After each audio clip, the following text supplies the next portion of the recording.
জানিব লাগে কমলাবাৰী সত্ৰ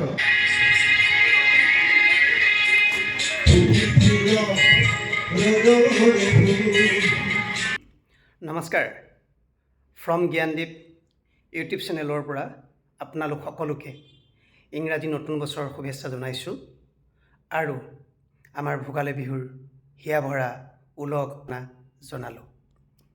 আজি বহুত দিন কৰ্মব্যস্ততাৰ বাবে মই ভিডিঅ' বনাব পৰা নাছিলোঁ। সদৌ তৰুণ বিদ্যাৰ্থী সমাজে কেন্দ্ৰীয়ভাৱে মাজুলীত তৰুণ বিদ্যাৰ্থী সমাজৰ উদ্যোগত বৈষ্ণৱ পণ্ডিত পুণ্যাত্মা পুণ্যশ্লোক আচাৰ্য ইলাম দাস বাপঈশ্বৰৰ জন্ম উৎসৱ আমি উদযাপন কৰি গ'লোঁ। অনুষ্ঠান সফলভাৱে ৰূপায়ণ কৰিলোঁ আপোনালোকৰ সহযোগত আমি তৰুণ বিদ্যাৰ্থী সমাজে। তাৰ বাবে আপোনালোকক মই ফ্ৰম জ্ঞানদীপ ইউটিউব চেনেলৰ পৰা বহুত বহুত ধন্যবাদ জ্ঞাপন কৰিছোঁ। আমাৰ এইবাৰ জন্ম উৎসৱৰ লগত সংগতি ৰাখি আমি দুটামান কাৰ্যসূচী গ্ৰহণ কৰিছিলোঁ। প্ৰথম দিনা আমাৰ এটা কাৰ্যসূচী আছিল, সকলোৱে আমাক শলাগ লৈছে, খুব ভাল হৈ গৈছে। সেইটো আছিল জন্ম উৎসৱৰ লগত সংগতি ৰাখি আমি কুইজ কম্পিটিশ্যন অনুষ্ঠিত কৰিছিলোঁ। আৰু সেই কুইজ কম্পিটিশ্যনটো পৰিচালনা কৰিছিল আমাৰ সদৌ তৰুণ বিদ্যাৰ্থী সমাজৰ উপসভাপতি মোৰ অতি শ্ৰদ্ধাৰ দাদা লক্ষীকান্ত দাসদেৱে। ইমান ধুনীয়াকৈ তেওঁ অনুষ্ঠানটো পৰিচালনা কৰি লৈ গ'ল, তাত থকা আমাৰ ভকত বৈষ্ণৱ দৰ্শকসকলে খুব আনন্দ লাভ কৰিলে। আৰু বিশেষকৈ মই সভাপতি হিচাপে দায়িত্বত আছিলোঁ, কাৰণ কামবিলাকত মই ঘূৰি থাকিবলগীয়া হৈছিলে। তাৰ মাজতে সময় উলিয়াই মই কুইজ কম্পিটিশ্যনৰ কেইটামান ভিডিঅ' ক্লিপ মই সংৰক্ষণ কৰি ৰাখিছিলোঁ। আৰু সেই ভিডিঅ' ক্লিপকেইটা আজি আপোনালোকৰ মাজলৈ ফ্ৰম জ্ঞানদীপ ইউটিউব চেনেলৰ জৰিয়তে মই এৰি দিব বিচাৰিছোঁ। আপোনালোকে চাবচোন, কেনে পালে জনাব। আৰু যদি আপোনালোকে এনেকুৱা অনুষ্ঠান বিচাৰে, আমি পৰৱৰ্তী পৰ্যায়ত আমাৰ অনুষ্ঠানবিলাকত এই কাৰ্যসূচীটো আমি ৰাখিব চেষ্টা কৰিম। ব'লক আজিৰ ভিডিঅ'টো আৰম্ভ কৰোঁ আৰু আপোনালোকে ভিডিঅ' ক্লিপকেইটা চাব। যদি আপোনালোকৰ মনোগ্ৰাহী হয়, ভাল লাগে, কমেণ্টত জনাবলৈ নাপাহৰিব। আৰু শেষত এটাই মই অনুৰোধ জনাওঁ, প্লিজ ফ্ৰম জ্ঞানদীপ ইউটিউব চেনেলটো লাইক কৰিব, লগতে শ্বেয়াৰ কৰিব। আৰু আপোনালোকে কেনে পালে মোক জনাব। আৰু পৰৱৰ্তী পৰ্যায়ত মই সময় উলিয়াই পেলাই ভিডিঅ'সমূহ বনাব চেষ্টা কৰিম। ব'লক আজিৰ ভিডিঅ'টো আৰম্ভ কৰোঁ।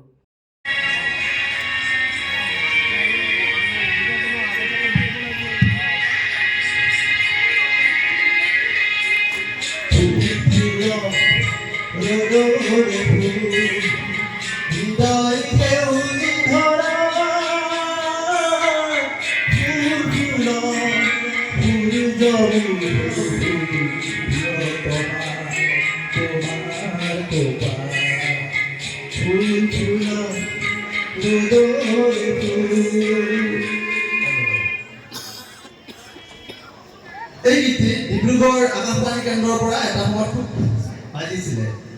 পিছলৈ প্ৰায় 2000 চনমানত জুবিন দাই মই গোৱা ধৰণে নতুন মিউজিক এটাৰে গাই দিলে। অৰিজিনেল গীতটি কোনে গাইছিলে? দল কোন আছিলে? ঠিক আছে, নহয় এইটো জয়তা বিদল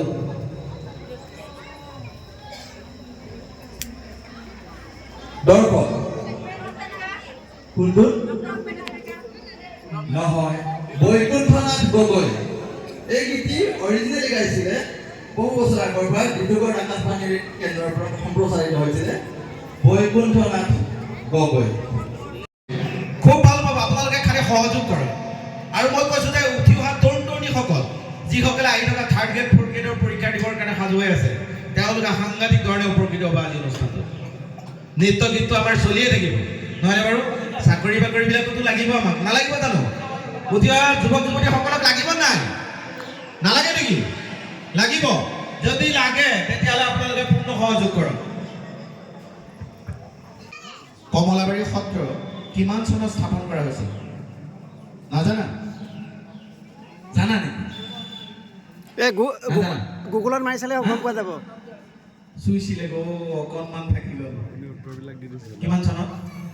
বাছ দৰ্শকে ক'ব নেকি কমলাবাৰী সত্ৰ? পাৰিব নেকি? নোৱাৰে? মাজুলীৰ ৰাইজ যদি মাজুলী সত্ৰভাগ কেতিয়া প্ৰতিষ্ঠা হয় নাজানে কি হ'ব বাৰু?